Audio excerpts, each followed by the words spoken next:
Hola, bienvenidos a Intertextual, Expresiones Naturales. Esperamos que hayan tenido unos buenos días en compañía de su familia, en el calorcito de hogar, en estas festividades que hemos pasado, que hayan comido, bebido, disfrutado. Mi nombre es Ana Herrera y estoy con Erendira Cuevas y nuevamente muy emocionada y muy feliz de escucharnos otra vez y también porque hoy vamos a estar hablando de cine mexicano, medio ambiente y para finalizar un poquito de música. Sobre todo me da mucha emoción porque la película de la que les queremos hablar el día de hoy es una de mis películas favoritas en la vida. Me consta, sé que la puedes mirar en cualquier época del año, aunque digamos que Sí. está un poquito más apropiada para esas fechas de finales de octubre, principios de noviembre, en el contexto de Día de Muertos, Halloween y estas conmemoraciones. Y se trata de nada más y nada menos que Veneno para las Hadas. Sí, normalmente siempre la ponen, pues no sé, a finales de octubre, la primera semana de noviembre, porque Día de Muertos, Halloween, pero a mí sí me parece que se puede ver perfectamente en cualquier momento, ¿no? Te decía el otro día que yo puedo verla cualquier día del año, en cualquier hora, y realmente pues no, o sea, yo sí no me espero a que sea Halloween y la pasen en los canales de televisión. Antes la pasaban en el 9 de teleabierta, cada pre-Día de Muerto. Y ahora creo que la vi programada en el canal este de película. Y ya no la vi porque ya la había visto. Entonces, pues ya. Pero sí, o sea, sí es como uno de mis recurrentes. Sobre todo, creo que tiene como cosas muy interesantes o no sé si quizás es un poco la nostalgia hablando de que te decía que la primera vez que yo vi esa película yo creo que tenía como 7, 8 años y sí me causó como mucho impacto en ese momento. No sé, yo creo que por la naturaleza de la trama, ¿no? El como, yo creo que ya ahorita ya no cuenta como spoiler, ¿no? Ya lo que digamos de Veneno para las Hadas. Pues igual para banda peque, o sea, si hay alguien como, no sé, menor de 13 años por ahí que esté escuchándonos y que no haya visto esta película icónica del cine mexicano, yo creo que es momento de decir que aquí vamos a estar hablando pues de lo que implica la trama, un poco los personajes y obviamente la resolución, que es de las resoluciones más plot twist inesperadas ahí que creo que me he encontrado. ¿Verdad que sí? Sí, definitivamente no lo esperas. O sea, si estás recién viendo la película, obviamente, y llegas al final, porque de repente siento que el cine mexicano y más para estas generaciones Ujú. contemporáneas puede llegar a representar una rítmica lenta, se pueden dormir, despertar, y si en una de esas se pierden ya al final, pues no se lo pierdan. Y pues a grandes rasgos, para no contar como tan paso a paso lo que sucede, va de estas dos niñas que se conocen en la escuela, se vuelven amigas de una manera medio circunstancial casi, porque se nos da a entender que una de ellas no es como muy bien acogida en su grupo de compañeras, porque creo que van en... Sí, aparentemente es una escuela para niñas. Entonces, pues sí, se ve como con cierto rechazo, pues porque a la niña le interesan temas sobrenaturales, digamos, que a las demás niñas evidentemente no les interesan porque la mayoría de las niñas con las que se le ve interactuar ahí son pues el típico estereotipo de lo que dice la gente que debe ser una niña, ¿no? Entonces, y Verónica, que es esta niña, no es así, ¿no? Para empezar, tiene otros intereses y entre estos intereses, pues ella cree o hace creer a su amiga Flavia que ella es una bruja. Y todo muy motivado por las historias que le cuenta su nana. O sea, su nana de buena fe le cuenta historias de cuentos de hadas y cosas así. pero como que Verónica toma como el lado de los antagonistas y crea esta fascinación como por los villanos, por las brujas. Sí, no, puede ser que también en el acto de buena fe de la nana que le empieza a meter y a sembrar estas ideas, sí haya un como, bueno, el elemento también de que los adultos ahí, las personas adultas, están como ni siquiera ubicadas por sus rostros, que son nada más como parte de la escenografía y como Mm. no son, digamos, personajes que desarrollan algo.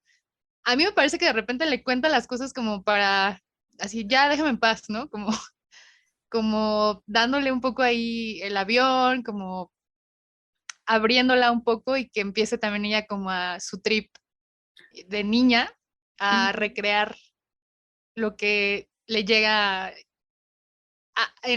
digamos, a mí me da la impresión de que le llega como si estuviera escuchando un programa de radio, ¿no? Porque pues no Ya. se ven los rostros ni nada, ¿no?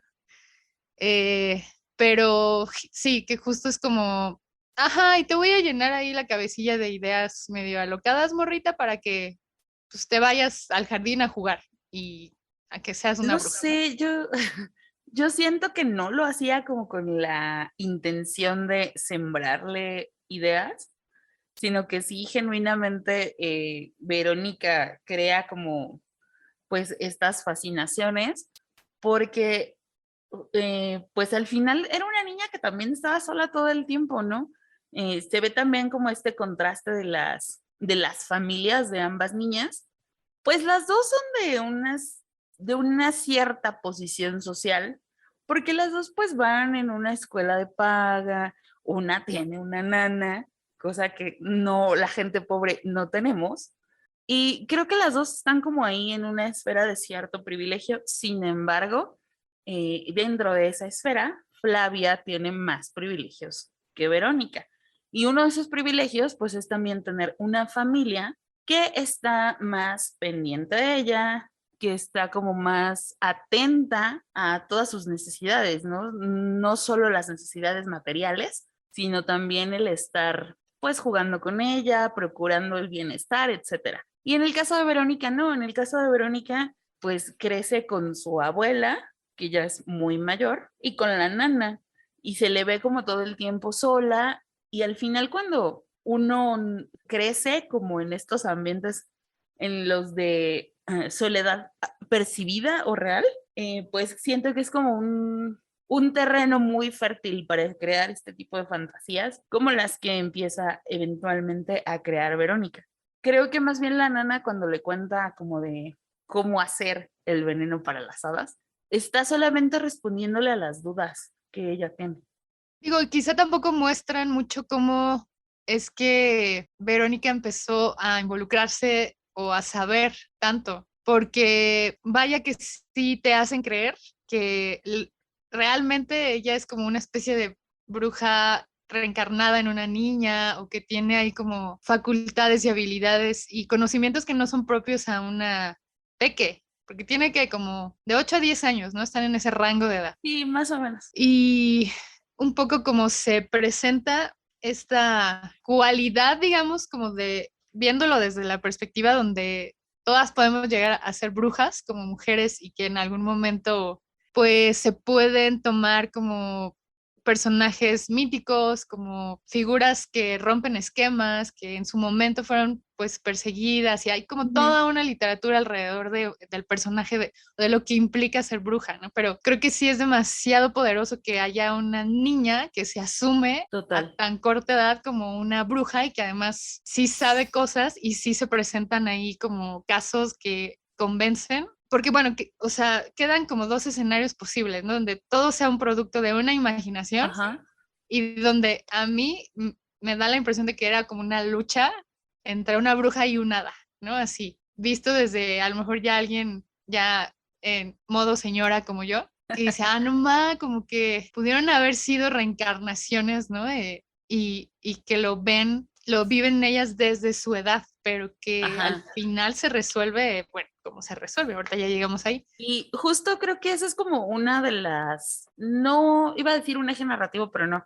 Em, Juega con esa idea, ¿no? Por un lado, sí creer como en el universo de ellas, probablemente sí, justo están representando o encarnando quizá la lucha del bien y el mal, que ay, ahora a estas alturas de la vida, Flavia como representación del bien, no sé, pero bueno, eh, puede, dentro de su inocencia, puede ser una.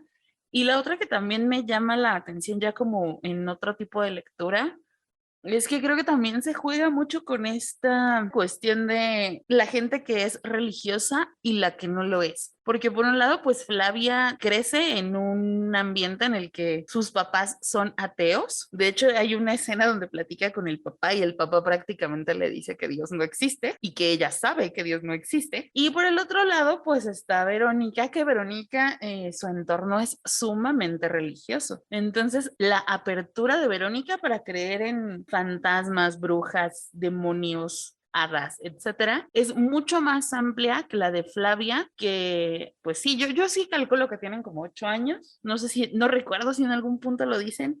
Entonces, pues ya para que Flavia a esta edad trate de racionalizar todo, pues sí te habla como de entornos ideológicos bien distintos. Esa es como la otra lectura que yo le podría dar. Y pues también me parece como bien interesante lo que decías y lo que te comentábamos el día que la vimos. La cosa esta narrativa que comentaste de que no se ven los adultos. Se me parece muy bonito porque siento que le está dando totalmente el peso a las vivencias de las niñas y de gente de su edad, porque los únicos personajes que tienen en todo momento cara, voz, incluso los primeros planos, solo son niñas.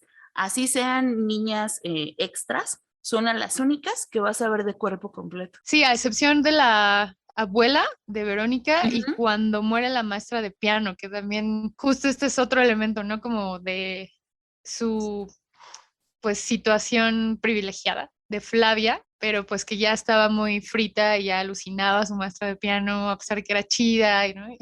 Y cuando muere también se ve el rostro, ¿no? O sea, creo que también es muy estratégico cómo presentan el mundo adulto en momentos como de Solo miedo.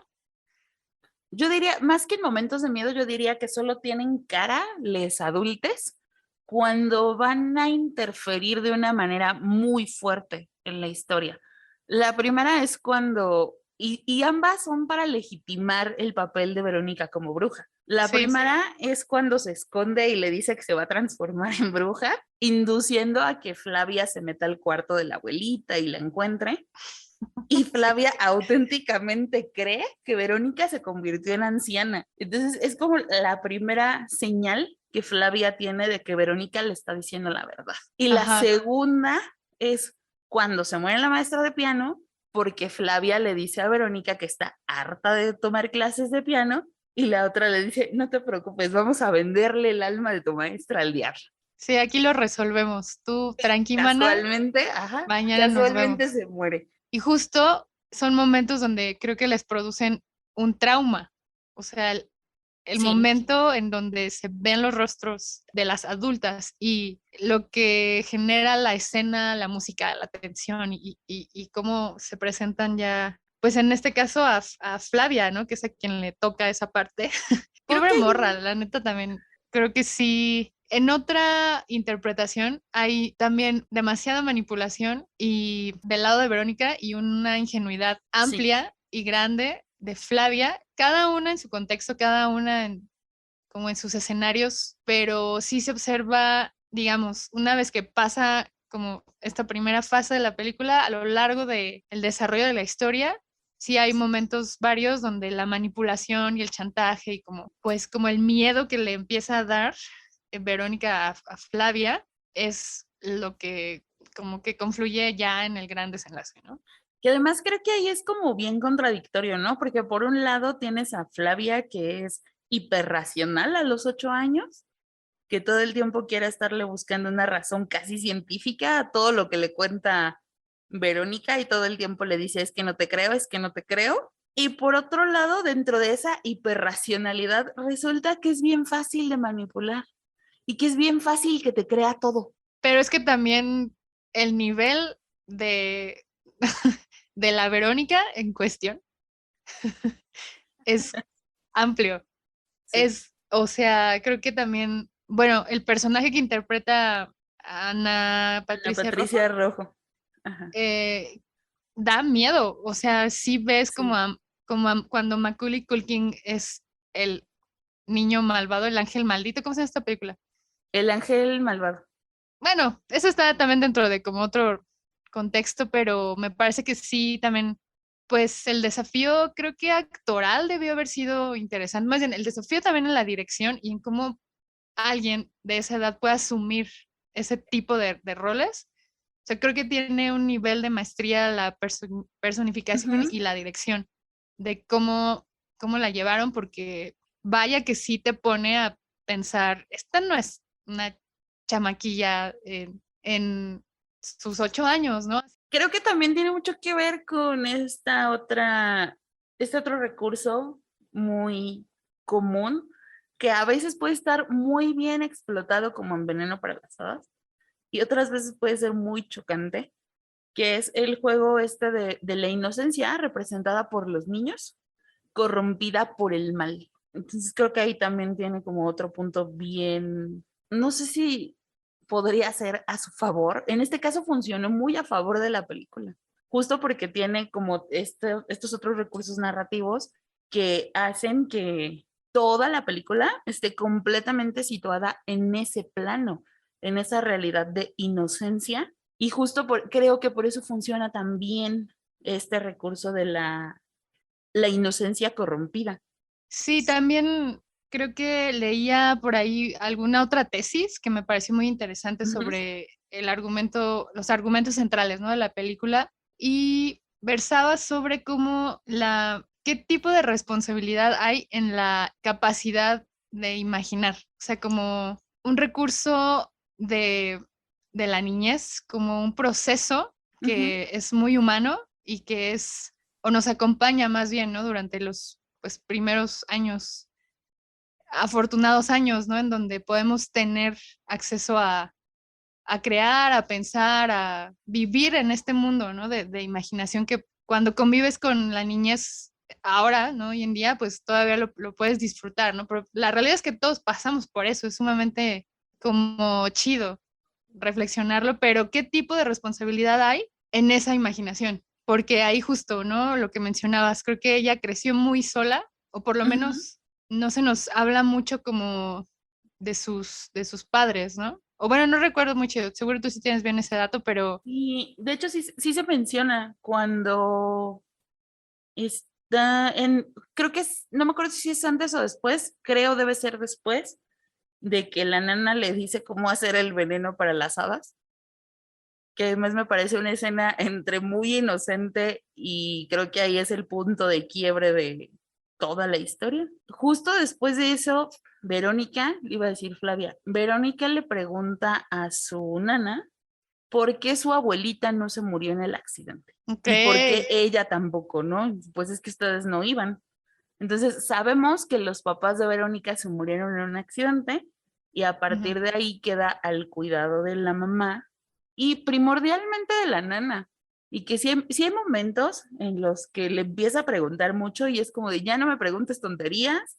Creo que sí hay una escena donde se lo dice tal cual y sí hay momentos en los que se siente también el fastidio de la nana de estar respondiendo preguntas y preguntas y preguntas y preguntas. Sí, Entonces, creo que ahí, cuando está cocinando, ¿no? Cuando le ajá, dice como cómo hacer el veneno para la asada y se ve cómo está cortando así. Bueno, pues nada más se ve lo que hace la adultez casi siempre, ¿no? ujú, También cuando Flavia le está preguntando al papá que está metido en el coche, así solamente se ve lo que están haciendo, ¿no?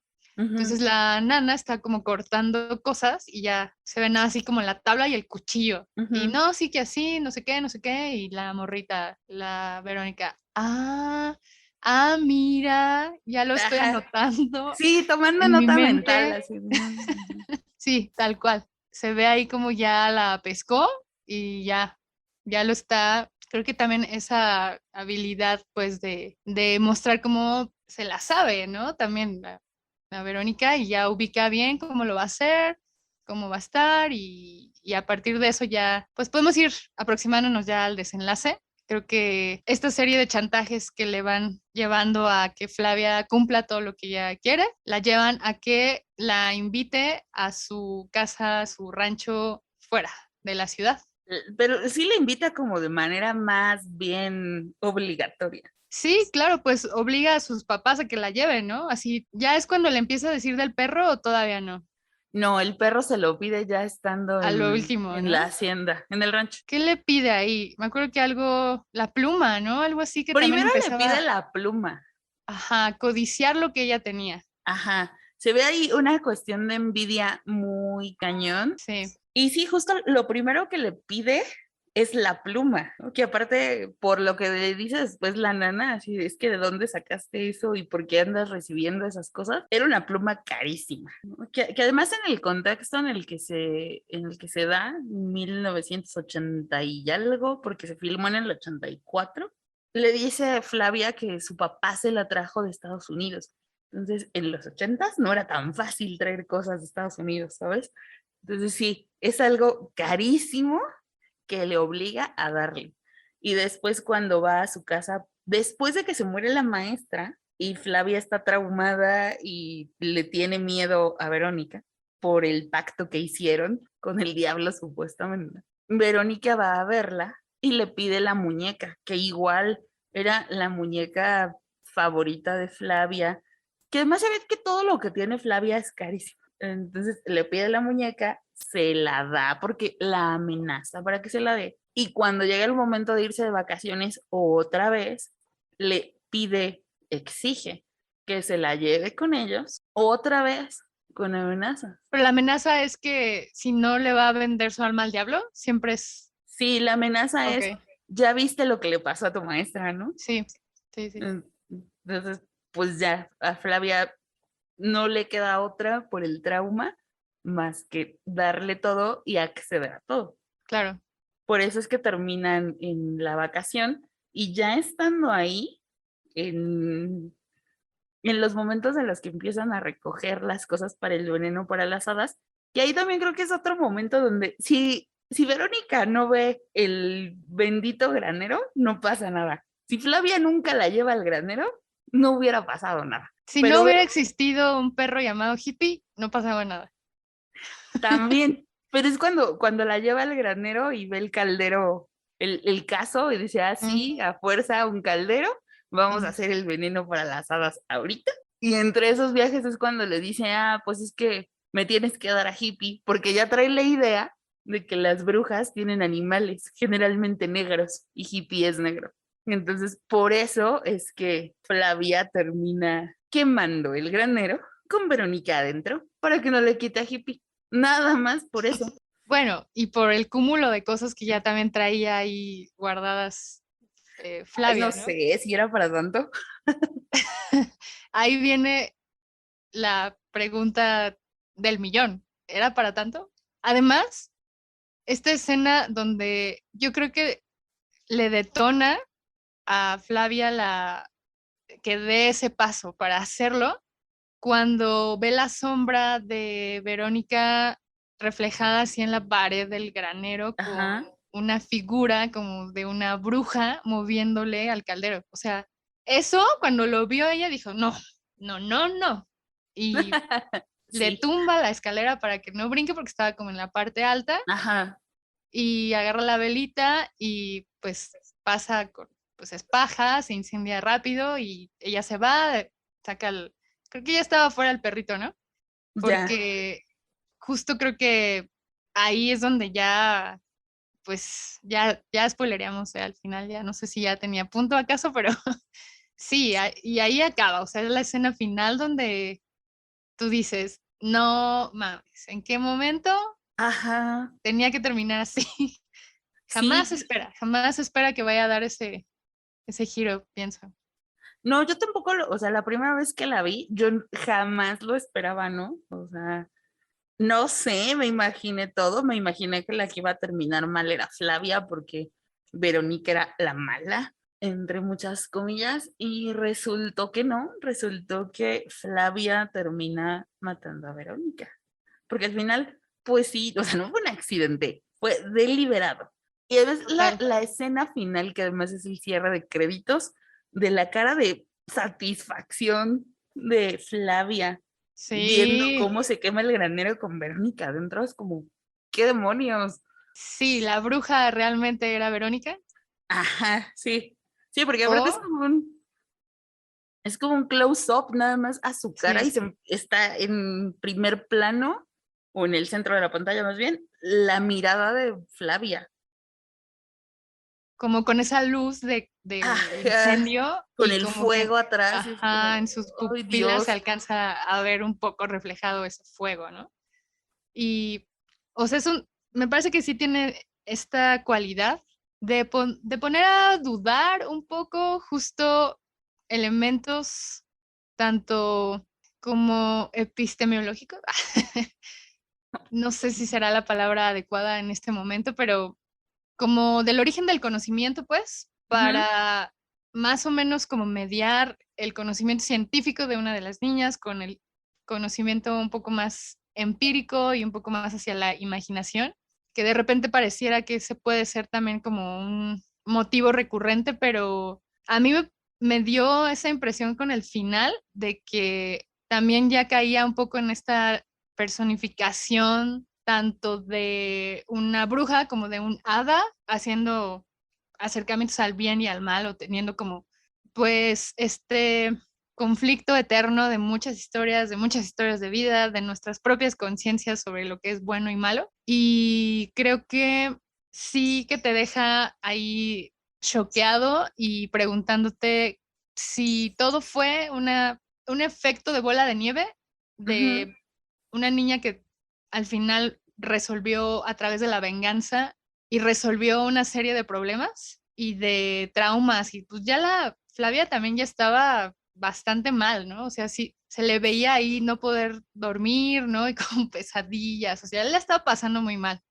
Por el otro lado, el poder de Verónica seguía creciendo y seguía incrementándose y al Ujú. grado de que no nada más le había quitado ya la pluma o iba por la muñeca, sino que ahora ya está el perro y no puedes robarte a un perro que se llama Hippie. Eso no puede pasar. Yo creo que ahí también el perro vino a resolver todo y bueno, sucede eso que ya queda también para que cada quien lo pueda interpretar, ¿no? Hay como, con qué te vas? ¿Con qué te quedas? ¿Qué te parece? Sí, no sé, creo que hay como un montón de recursos que explotó muy bien y yo creo que por eso se vuelve tan interesante.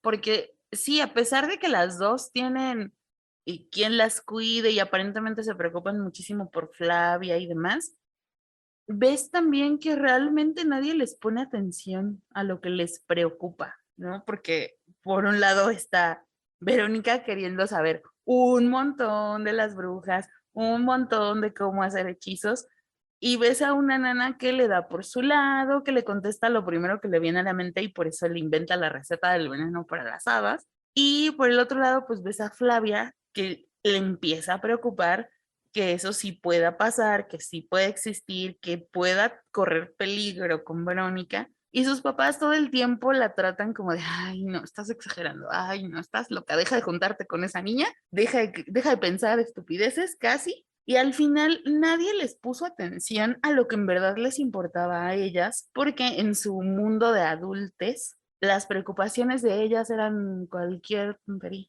Sí, así pasa en el mundo, ¿no? Real. O sea, creo que Ajá, la niñez sí llega a ser también una de las etapas, además de como descuidadas por parte de cierta adultez, creo que también de repente ya se ha buscado como mejorar este tipo de aproximaciones, pero sí llega a haber momentos, yo creo que ha habido momentos como en fiestas, no sé, que la bola de morritas están por ahí, la adultez de un lado y ¡pum! Se desentienden, ¿no? Y ahí es donde pueden ocurrir realmente cosas muy fuertes y creo que sí es una etapa que puede tener ahí muchos peligros, porque además también en la niñez, entre niñas, llegamos a ser crueles, o sea, llega a haber momentos donde a pesar de que estamos en el mismo barco y con la misma edad, pues sí, llega a haber demasiada crueldad en ciertos momentos. Obviamente también porque, bueno, venimos de entornos muy complejos y recordando un poquillo el programa pasado con Samantha S., en la entrevista hasta creo que hablaba, sí la cité creo que un poco, ella decía que justo la familia es el origen del drama, ¿no? Y que no busca ya a veces como acercarse a otro tipo de literatura, porque si se va realmente como a la familia, ¡pum!, detona tantas cosas, ¿no? Entonces, ¿qué opinas? Pues sí, justo creo que sí es como un muy buen punto de cómo se originó realmente todo, porque no sé, igual y si alguien les hubiera puesto de verdad atención y se hubieran dado cuenta de que eran preocupaciones legítimas, no hubiera acabado tan mal. Justo creo que esta falta de atención, de cuidado, es lo que hace que pues desemboquen en estas tragedias y también perdiéndose como mucho en la inmensidad de sus propios mundos, porque otra de las cosas que se me hace bien interesante visualmente es como la elección de las locaciones, quizá, no sé, o quizá también la amplitud de la toma, no sé qué sea, todos los escenarios donde ellas están, así sea el cuarto de Flavia o el cuarto de Verónica, o cuando las mete a bañar la mamá de Flavia, todos los escenarios se ven inmensos, se ven muy, muy grandes. También te da como esta percepción de cómo ves tú las cosas cuando eres niño. Cuando eres niño ves todo muy grande, ¿no? Ya cuando creces, sobre todo cuando creces en el mismo lugar no lo notas, ¿no? Pero cuando te vas de un lugar y tú tienes esta percepción infantil de que todo es enorme y regresas ya con más años y ves que no era tan grande, te das cuenta que todo es percepción y creo que esto se hace muy bien con la elección de, pues, de todas las locaciones, como te decía, desde los cuartos de ellas hasta, no sé, la escuela, el rancho al que van, que no sé si sea todo, creo que parte del rancho, la locación es Estudios Churubusco y la parte donde están como en la laguna, también donde están como en unas ruinas de algo, no sé qué es, eso es en Tlaxcala, ¿no? Y el escenario está, aparte de que es un escenario natural y está vacío, justo el que no haya como muchas casas o cosas así, hace que se vea muy amplio, se ve inmenso eso. Sí, y justo para pasar también ya a un tema pues paralelo y simultáneo que habla también de estas bonitas locaciones. Recuerdo que cuando la estábamos viendo yo te dije como, oye, está como muy chido la parte de los escenarios. Me parece que puede ser por aquí, por el sur. Y hay algunas, creo que en Coyoacán, Hay unas que sí, pero ajá. creo que también llega a ser otro elemento narrativo siempre, el tener un lugar de fondo, digámosle, que te puede también comunicar cosas, ¿no? Entonces, justo nos lleva el director Carlos Enrique Taboada hacia el estado más pequeño de México, que es Tlaxcala, colinda justamente con la Ciudad de México, con el estado de Puebla. En este escenario de la laguna, donde están buscando ya los ingredientes, ¿no? Para hacer su veneno para las hadas, justo se trata de la laguna de Acuitlapilco, que es un ecosistema muy distinguido del estado de Tlaxcala. Así como la Malinche, digamos, el cerro, el volcán, Ajá. esta sexta cima más alta de México, así como es simbólica de Tlaxcala, también esta bonita laguna que, pues como decías, ¿no? La película está filmada en los 80s, mediados de los 80s. Ya han pasado más de 35 años de esta filmación y sí es casi tan vieja como nosotras. Lo vi en tu Poquito más vieja, poquito. expresión. pues bueno, en este tiempo que llevamos vivas, el deterioro ambiental ha sido una constante. Y Ujú. este ecosistema de la laguna de Acuitlapilco no es la excepción. Y bueno, más o menos como a mediados del siglo pasado, o sea, ponle que en el 1920 y tantos, ¿no? Ponle. Ajá. La laguna tenía una extensión de más o menos 10 kilómetros, que serían como 2 veces y media toda la extensión de las islas en Ceú. Para la banda que Ajá, sí. no ubica más o menos esta zona, es un jardín muy amplio de la Universidad Nacional Autónoma de México en su campus central. Entonces, las islas más o menos son 4 kilómetros de ida y vuelta, o sea, mide, digamos, Dos. 2 kilómetros, Ajá. ajá, de extensión. Entonces, bueno, serían cinco 5. veces las islas, pero 2 veces y media ida y vuelta, ponle, ¿no? Ujú. Pero actualmente únicamente estamos hablando de aproximadamente 1 kilómetro, o sea, es la mitad de las islas. O sea, en 35 años perdió 9 kilómetros de extensión. Sí, No. esto obviamente por el tipo de actividades que se han desarrollado en estas zonas donde son recurrentes las cuencas de ríos. Ujú. Antes eran aún pues más habituales, pero obviamente para que la sociedad exista, la sociedad humana, tiene que haber un desplazamiento de este tipo de ecosistemas. Bueno, no tiene que, ahí más bien es como la ironía, que es a la que nos hemos enfrentado en los últimos años.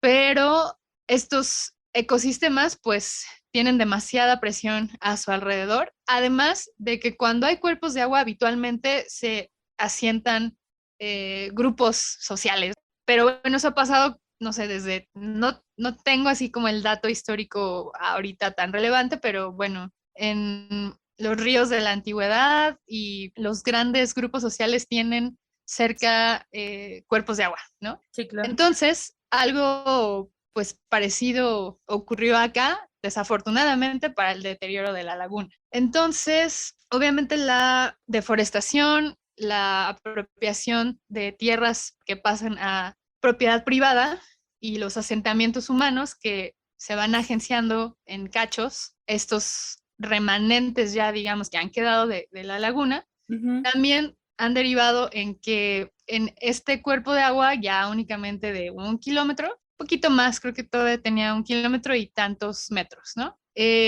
También en esta época ya más actual, digamos que todo esto ha pasado en los últimos 50 años, ¿no? Ujú. Y recientemente también comenzaron las descargas de aguas negras en estas zonas Ujú. por parte de los grupos sociales cercanos, las ciudades que tienen que eh, la ingeniería, supongo que la resolución más sencilla es enviarlo a cuerpos de agua y Sí, claro. hacen una serie de actividades ahí que desembocan en este tipo de cuerpos de agua y pues ya el agua no tiene una potabilidad natural. Si antes se podía beber, nadar, disfrutar como de un entorno natural, como creo que más o menos se muestra ahí un poquillo en la película, Ujú. creo que ya estaba en un proceso también de empezando a deteriorarse o ya en un punto pues decadente o en decadencia ya, pues ahora mismo ya ha tenido pues esta percepción de que realmente ya no es una laguna o ya es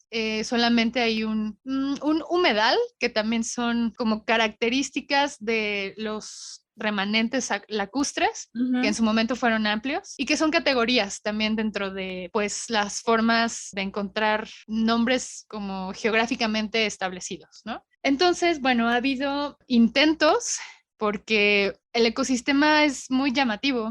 Entonces, hace unos años hubo ahí una iniciativa para hacer la primera ciudad bioclimática de América. Imagínate cómo suena eso. Ajá, sí. Suena a Humar Alta. Sí, sí, me sonó rollo 3%. Que vamos a hablar próximamente de esta serie brasileña de 3% que justo crean una sociedad donde está cubierta la parte tecnológicamente ambiental y sustentable y resuelta, pero es solamente como para el 3% de la población, ¿no? Pero bueno, creo que evidencia también mucho de lo que vivimos hoy en día. Ujú. Entonces, esto fue más o menos por el sexenio de Fox, ahí por los 2000, y a partir de ahí también ha habido iniciativas y organizaciones ciudadanas que comienzan a pues intentar jurídicamente y con pues los elementos administrativos burocráticos tan complejos que existen en nuestra legislación mexicana y pues que por lo regular son desfavorables a las comunidades.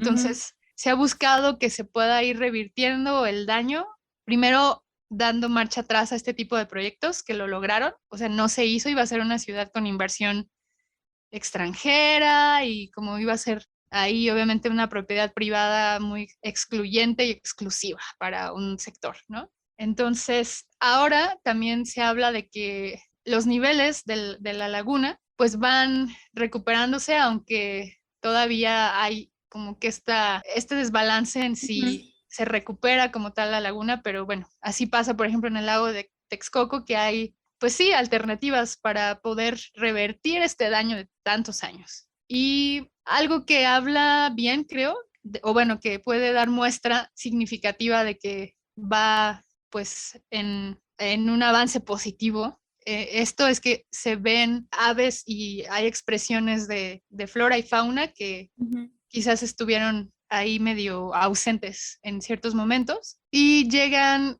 aves que justo traen rutas migratorias y pueden asentarse un tiempo ahí. Recientemente también se han podido observar pelícanos y, bueno, patos, que por lo regular también son como especies que coexisten en estas zonas. ujú. Este tipo de observaciones pues ya dan como pues un elemento positivo para ir reconociendo la probable recuperación de este espacio que bueno, sigue teniendo las presiones de un ecosistema distinguido y que también es pues como codiciado quizá Ujú. para otro tipo de actividades y el tema de las aguas negras que se vierten a este espacio sigue estando ahí también como pendiente y yo creo que ese es de los esfuerzos que todavía se tienen que hacer. Si ya se recuperó una parte, ahora falta todavía aún más. Entonces, este tipo de iniciativas son muy valiosas e interesantes y bueno, están ocurriendo aquí muy justo, muy cercano a la Ciudad de México. Pero además creo que justo tiene bien poquito, ¿no? Que empezaron como este tipo de acuerdos para tratar de disminuir o eliminar la contaminación de aguas negras y residuos industriales. O sea, apenas el año pasado entró en vigor un acuerdo que tardaron años para firmar. Se firmó en 2017 y tardaron 4 años para ponerlo en ejecución. Y aún hay, o sea, muchísimas deficiencias. Se supone que están ahí involucrados pues dependencias de gobierno y 70 municipalidades entre Tlaxcala y Puebla y obviamente las industrias que vierten ahí sus desechos, pero igual, o sea, apenas pues tiene un año eso.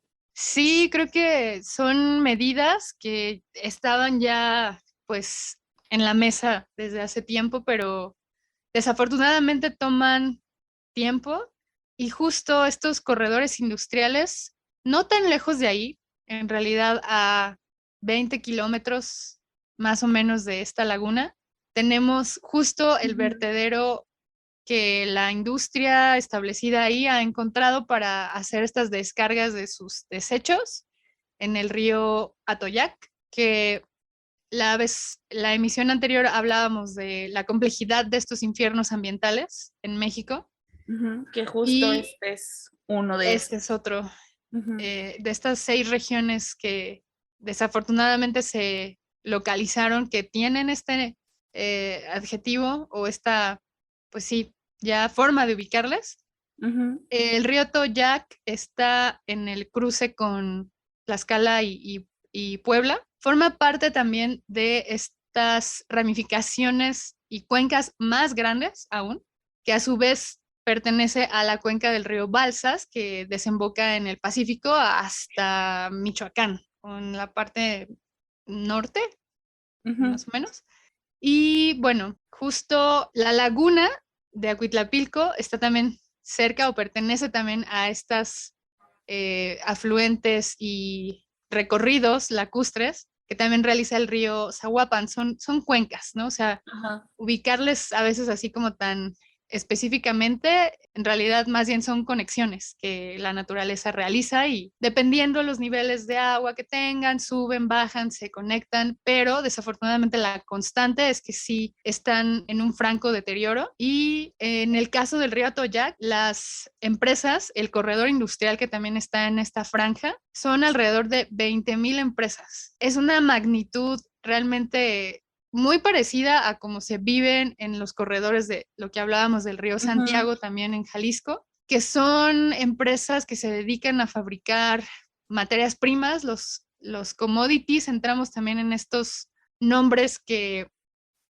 se les asignan a estos componentes de absolutamente todo lo que tenemos alrededor de nosotras en este momento, tiene un componente de algunas de estas industrias, desafortunadamente, ¿no? Ujú, sí, claro. Entonces, son corredores industriales que se dedican a los plásticos, a las maderas, a el tipo derivados de acero, de los automotrices. Entonces, toda esta producción genera destrucción y genera Ujú, basura que va a parar a las cuencas lacustres. Es maravilloso que México tenga aún todavía cuerpos de agua, pero es muy desafortunado que sean cuerpos de agua contaminados y que estén intoxicados y que además estén contaminando a las comunidades porque es el parecido, el paralelismo que tiene con el río Santiago en Jalisco es que también aquí están enfermando a la población y que también están detectando en los análisis que hacen del agua, en los análisis que hacen de los estudios a las comunidades, a las personas, estos componentes, estos metales pesados, estos elementos que no deberían de estar y que a la larga, y ya no tan a la larga, ¿no? O sea, ya son enfermedades que están dañando pues deteriorando la salud de las personas. Algo que destacamos también de este tipo de entornos lacustres es que están cerca de zonas montañosas. Cada que hay una zona montañosa, como hablábamos hace rato de la Malinche, que está cerca, está en el paisaje justo también de esta laguna de Acuitlapilco. Aquí el eje neovolcánico que atraviesa también como la parte central de México, que sus exponentes principales pues son el Popocatépetl, la Iztaccíhuatl, tienen también estos escurrimientos de agua y estos almacenamientos naturales, estos procesos de donde el agua corre río abajo y el agua en algún momento vuelve a llegar a un al punto que origen. empieza justo el retorno hacia arriba, hacia su evaporación y hacia el cielo para que después vuelva a caer en lluvia. Y es algo que vamos a retomar en esta ocasión para darle salida a nuestra sección musical. Vamos a ir otra vez al origen de este podcast y retomamos a Veneno para las Hadas, que no sé si es mi impresión o toda la gente que me rodea también es casi fan de Veneno para las Hadas, pero creo que sí, muchos eh, crecimos viéndola y a quienes nos tocó verla como muy de chiquitos, sí nos generó pues diferentes impactos, a unos más que a otros. Y justo creo que estas marcas generacionales que dejó, o pues sí, o en la cultura quizá, no sé hasta qué punto, pues se ha visto también un poco en la música, ¿no? Con esta, creo, si no estoy, si mi memoria no falla, debe ser como el del 2004, 2005, la canción de Austin TV, que no me acuerdo cómo se llama ahorita. Creo que es la de Rushi, ¿no? O Rushi, no sé cómo se pronuncia esa cosa, que utiliza justo el fragmento donde la nana de Verónica le cuenta cómo hacer el veneno para las hadas. Y pues bueno, toda la música de Austin TV es instrumental y en algunos casos usa este recurso de samplear diálogos de películas. Y creo que este fue como, a mí, yo conocí a ese grupo por esa canción y no más porque me gustaba esa canción, llegué a ir a verlos, pero me gustaba la canción pues porque evidentemente me remitía a mis recuerdos con Veneno para las Hadas. Sí, creo que en mi caso no fue una película que me marcó justo en mi edad. Creo que yo fui más de Hasta el viento tiene miedo, Ajá. que también creo que es parte también, ¿no? De las historias de Carlos Enrique Taboada. No sé si nada más en el guión como tal, Según pero yo también las dirigió, o sea, está Veneno para las Hadas, Hasta el viento tiene miedo, Más negro que la noche y El libro de piedra. sí es parte de este legado fílmico que es muy interesante. Yo creo que se han convertido también creo que junto con Macario, en estas expresiones, ¿no? Del cine que es un buen cine. Yo creo que a veces se demerita ahí un poco. Las segundas versiones ya no fui tan fan, por lo menos de Hasta el viento tiene miedo. No me gustó. Sí, no, Perdón, fans de Marta y Gareda, pero no. sí, no, ya eso es entrar en otros temas. Creo que serán red flags también para otros programas, pero creo que la narrativa que tienen, yo creo que vale la pena también ubicarlas en otros elementos artísticos, ¿no? Como en este caso en una rola, tener también como chance de aproximarte vía otra expresión artística a otra, se me hace algo muy interesante. Entonces, como que este recurso que encontramos de que las canciones utilizan diálogos o fragmentos Mm. de canciones, nos llevó también a recorrer ahí algunas otras propuestas o nos fuimos a platicar también sobre qué otras canciones habíamos encontrado que tuvieran este tipo de recursos. Que a veces no tienen como tanto, no sé si tanta relación o relación directa con la temática de las canciones y de las películas o las telenovelas de donde salen. Sí, no es Que- necesario. Creo que a lo mejor solamente hay algo que puede caer bien tanto rítmicamente, por ejemplo, en la que yo escuché o recordé. Ujú, A mí me parece que es un momento también muy épico de cuando Samuel L. Jackson en Pulp Fiction ujú. cita este pasaje bíblico de Ezequiel 25:17, que ya son ahí como de los profetas que anunciaban el fin del mundo y la forma en la que enuncia él esta parte me parece que cae muy bien en esta canción que yo propuse, que se trata de indie group, de un grupo que se llama Chinese Men. Son franceses, son como DJs, creadores de bases rítmicas que experimentan ahí como con el trip hop. Es muy interesante su propuesta. Y esta canción en particular me parece que justo hace ese, como que la voz embona y la intención de Samuel L. Jackson en esta, Ujú. pues, reflexión bíblica que enuncia la furia y la venganza de el Lord, el Señor, cae muy bien en esta versión, ¿no? Sí.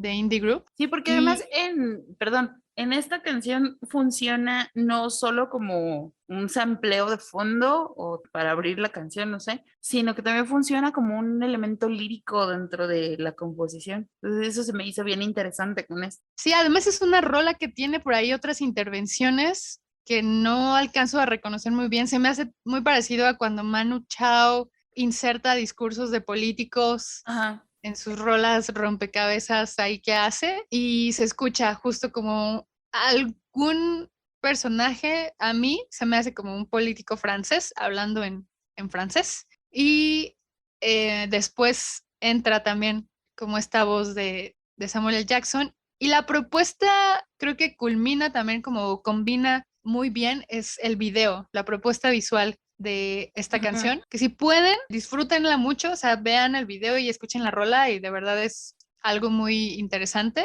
que incluso tiene por ahí una escena recreada de Pulp Fiction, de esta escena de Samuel L. Jackson, donde Ujú. se ve como cae una botella y creo que ahí es él hablando y haciendo estos Sí. movimientos y cae la botella, explota y es parte de unas manifestaciones que hay en la calle. Se ve como hay jóvenes luchando contra policías, contra fuerzas del Estado, contra militares desde una resistencia que de repente se ve muy pacífica, porque en los momentos donde la canción adquiere este toque indie group, justo tiene influencias de la música hindú Ujú. y de componentes muy interesantes de la música hindú que manejan una tonalidad distinta a quizá la que ocupamos nosotros. O sea, traen frecuencias distintas, ¿no? Entonces agarran un poco de esta música carnática, se llama. Y Ya, se ve sí. ahí en el video como hay unos fractales y unos como elementos justo más visuales de la cultura india, del sur de la India. Ujú. Y es muy interesante ver ahí como, sí, estos como viajecitos en efectos como fractales y es muy interesante que puedan disfrutar esta rolita. Es una recomendación ahí también que les dejamos y que reflexionen también un poco con lo que plantea el video. Sí, visualmente está bien interesante y justo estas escenas como de rebelión, revueltas y demás, creo que están, o sea, están muy bien combinadas con el asunto de los fractales que comentabas. E igual esta cosa de las revueltas me llevó como a la otra canción de la que estábamos hablando por el tema de la película donde jalaron el sample. Que igual es como, yo nunca me había dado cuenta de que era tanto tiempo porque pues es una canción que me gusta bastante hasta hace no mucho y es como casi minuto y medio de un diálogo de la película Días Extraños en la canción de Ecos de Hocico. Está como al principio y ya después empieza otros 5 minutos de canción, ¿no? Que igual creo que sí podría estar relacionada a la letra, o sea, ahorita recordándola, sí hablo un poco ahí como de desesperanza y pérdida de fe en sí misma y en las fuerzas superiores.